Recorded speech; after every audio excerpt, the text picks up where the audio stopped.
పక్షులు వస్తాయి ఉంటాయి పైన. ఇప్పుడే పైకి పోయినాయి, ఇక్కడ ఉన్నాయి. అయితే ఇక్కడ వరి ధాన్యం పెట్టిన చిన్న అది బాక్స్ పెట్టినాం కదా, గూడు కట్టుకుంటుంది పిట్ట అంటున్నాం. మరి ఎంతవరకు నిజమో చూద్దాం. జనరల్గా పక్షులు వాటి గూళ్ళని అవే గూడు వాటి ఇచ్చి అవే కట్టుకుంటాయి, కానీ మరేం చెప్పలేం. చూడండి, ఇవో రకమైన పిట్టలు, 2 చిట్టి పిట్టలు చూడండి.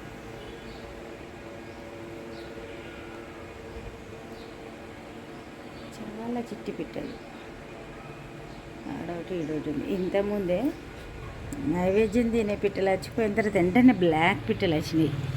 ఇప్పుడు చూసేటివి వేరే, బ్లాక్ వేరే. ఇక సరే, మరి మనం పనులు చేసుకోవాలి కాబట్టి అన్ని చూపించడం వీలు కాదు.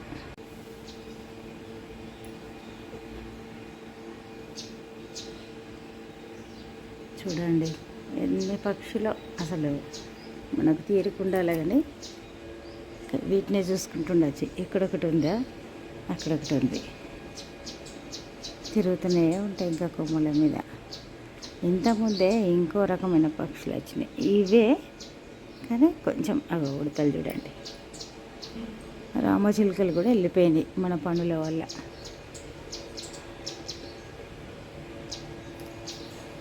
మూడు ఉన్నాయి చూడండి.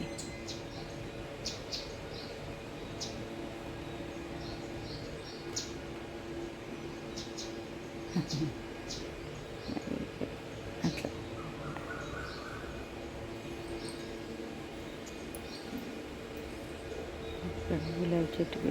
గులాబీ చెట్టుకు మొన్నదాకా పూలు ఉండే కదా, అప్పుడు అయితే అవి చూడండి జొన్న చెట్టుకు తింటున్నాయని లేదా,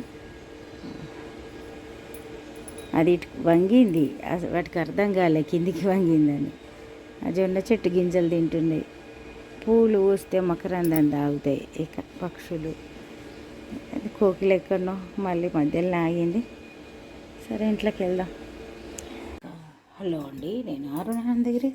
ఈరోజు మరి మన బ్రేక్ఫాస్ట్ పోహా, పాలు వేడవుతున్నాయి. పూజ అయిన తర్వాత మరి ఈరోజు అయితే పూజ షూట్ చేద్దామంటే మనకు ఒక్కొక్కసారి స్టోరేజ్ ప్రాబ్లం చూడండి. ఇప్పుడు మరి మనం క్యారెట్ను తురిమేద్దాం.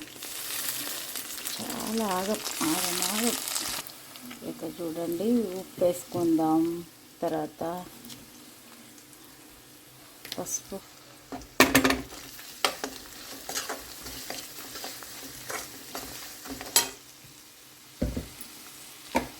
అటుకులు, కడిగి పెట్టిన అటుకులను వేసేద్దాం. ఈ ప్లేట్లు ఉన్నాయి కూడా ఊర్చి మళ్ళీ వేస్తా నేను. ఇక మూత పెట్టి ఒక్క 2 నిమిషాలు ఆగి సర్వ్ చేసుకుంటే సరిపోతుంది. ఈజీ పోహా, ఏ ప్రిపరేషన్ లేకుండా మనం అనుకున్న వెంటనే చేసుకునే బ్రేక్ఫాస్ట్ అనుకోవచ్చు. కొందరు పుట్నాలు కూడా వేసుకుంటారు, శనగపప్పులు కూడా వేసుకుంటారు, ఇష్టం. ఇక నేను నిన్న శనగపప్పు కర్రీలు వేసిన కాబట్టి ఈరోజు మరి మళ్ళీ వద్దు అనుకున్నా. అట్లా ఇష్టం ఉంటే వేసుకోవచ్చు, ఏవైనా యాడ్ వేసుకోవచ్చు. క్యారెట్ నేను తురిమేసిన, పైనుండి కూడా చల్లుకోవచ్చు ఒకవేళ ఇంకా క్యారెట్ కావాలంటే. ఇక ఇప్పుడు కొత్తిమీర వేద్దాం. కొత్తిమీర వేసుకొని మరి 1 నిమిషం మూత పెట్టి మళ్ళీ సర్వ్ చేసుకుందాం. నిమ్మకాయతో సర్వ్ చేసుకుందాం. ఇప్పుడు స్టవ్ బంద్ చేద్దాం, సర్వ్ చేసుకుందాం. పాలు కూడా అయినాయి, పాలు కూడా స్టవ్ బంద్ చేసి మరి టీ పెట్టుకుందాం. టీవీ కూడా పెట్టించిన. ఇక టీ మసలిన తర్వాత బ్రేక్ఫాస్ట్ అయ్యే వరకు టీ అయిపోతుంది.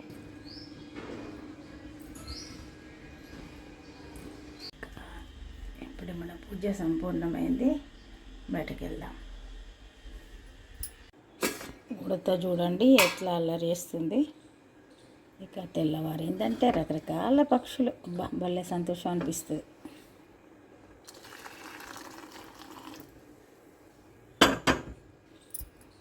నైవేద్యం తినే పిట్ట వచ్చింది. నేను షూట్ చేసుడు స్టార్ట్ చేసే వరకే వచ్చి తిన్నది. ఈ అమ్మ కాల్ చేస్తుంది.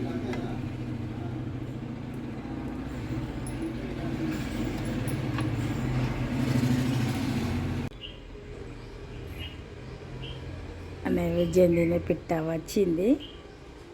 ఇట్లా బయటకు వచ్చినో లేదు నైవేద్యం తిన్నది ఆ పైకి ఎక్కి కూర్చున్నది చూడండి. పొద్దుటి నుండి చాలాసార్లు వచ్చినాయి, ఇక నాకు చూపించుడు వీలు కాదు. వాయిస్ అది ఇంకో పిట్ట ఉంది పైన, అవి చూడండి. అవి నైవేద్యం తినే పిట్టల వాయిస్ వేరే ఉంటాయి. ఇక ఎక్కడి నుండి కనిపిస్తుంది.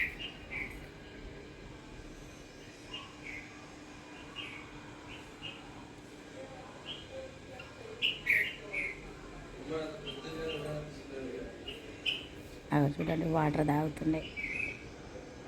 పక్షులకు కొంచెం ఈ సమ్మర్లో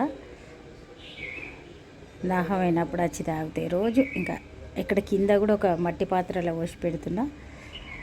ఇంకా 2 ఉన్నట్టున్నాయి పైన చెట్టు మీద, మరి కనిపిస్తలేవు. వాయిస్ అయితే వినిపిస్తుంది.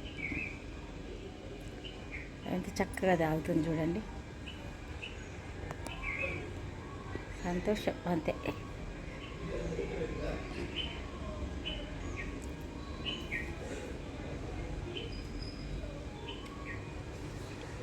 ఇది వెళ్ళిపోయింది.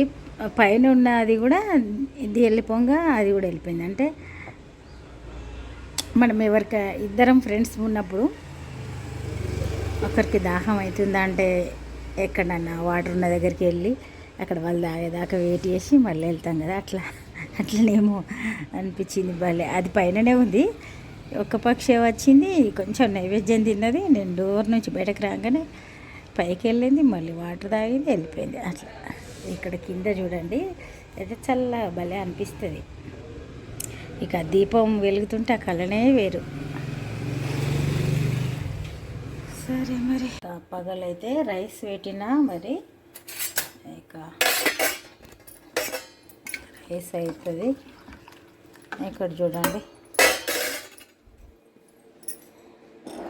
బీట్రూట్ జ్యూస్ అయితే బెల్లము బీట్రూటు మిక్సీ పట్టిన, వడగట్టిన. ఇప్పుడు నిమ్మరసం కొద్దిగా వేసుకొని తాగుదాం. ఇక్కడైతే వడియలు పెట్టడానికి నూకల పూస ఇది పెట్టడానికి అండి పెట్టినవి చల్లారుతుంది. వంట అయిన తర్వాత ఇది పెడతా, ఆ లోపల ఇది తాగుదాం. చాలా రోజులైంది బీట్రూట్ జ్యూస్ తాగాలి, మంచిది. ఇక నిమ్మరసం షర్బత్ తాగేటోళ్ళం, ఇప్పుడు షర్బత్ అనేది మర్చిపోయినాం. ఇట్లనన్నా తాగుదామని ఆలోచిస్తున్నా. మరి దొండకాయ కర్రీ ఉడుకుతుంది. ఇక ఉప్పు కారం వేసి వడియాలు పెడదాం, ఆ లోపల ఇది కర్రీ రెడీ అయిపోతుంది. జాలి పెట్టినామంటే మంచిగా ఉమ్మగిలుతూ ఉంటుంది. ఇక మనతో అవసరం లేకుండా కర్రీ అయిపోతుంది. అసలు సమ్మర్లో ఈ ఫ్రై కూరలు అస్సలు తినద్దు అనిపిస్తుంది. ఏదన్నా చారు పులుసు అట్లాంటి కూరలే తినాలనిపిస్తుంది. మొన్న శామగడ్డల పులుసు చేసిన మంచిగా అనిపించింది. పొద్దున సాయంత్రం మంచిగా తినబుద్ధి అయింది. పులుసు కూరలు చేసుకోవాలి వారానికి ఒక 2 రోజులన్నా. అట్లాంటి పులుసు కూరలు చేసుకుంటే కమ్మగా ఉంటుంది. మూత పెడదాం. మూత పెట్టి అన్నం తీసి పక్కకు పెట్టి ఇక అన్నం దాని మీద అది పెట్టేసినామంటే ఉమ్మగిలుతూ ఉంటుంది. ఈ లోపల నేను వడియాలు పెట్టాలి. నైవేద్యం తినే పిట్ట వచ్చింది. ఎంత కిచకిచ అన్న కొద్దీ విని బయటకు వచ్చేసరికి పోయింది. క్షణాలల్లా తింటాయి పోతాయి పక్షులు. సరే ఇంట్లోకి వెళ్దాం. ఎంత తీవ్రంగా ఉంది చూడండి ఎండ. 2:47 అవుతుంది. ఒక్క మనిషి కూడా రోడ్డు మీద నడుస్తలేడు. పక్షులైతే తాపు కొట్టచ్చుకుంటా కిచకిచ అనుకుంటా. ఈరోజు అన్నం పెట్టిన అక్కడ నైవేద్యం తినుకుంటూ పోతున్నాయి అంతే. నైవేద్యం తినే పిట్టలే తింటాయి. చూడండి ఎండాకాలంలో ఓన్లీ ఒక 1-2 నెలలు మాత్రమే దొరుకుతాయి తాటి ముంజలు. ఇక ఇప్పుడే తెచ్చిండ్రు మా వారు. ఎండాకాలంలో మనం కంపల్సరీ ఒకసారైనా తినాలి. ఈ మధ్య అయితే కొన్ని ప్లేస్లలోనే దొరుకుతున్నాయి. ఇక ఇట్లాంటి చిన్న వాటిలల్లో వాటర్ వస్తాయి, కొబ్బరి నీళ్ళలాగానే ఉంటుంది.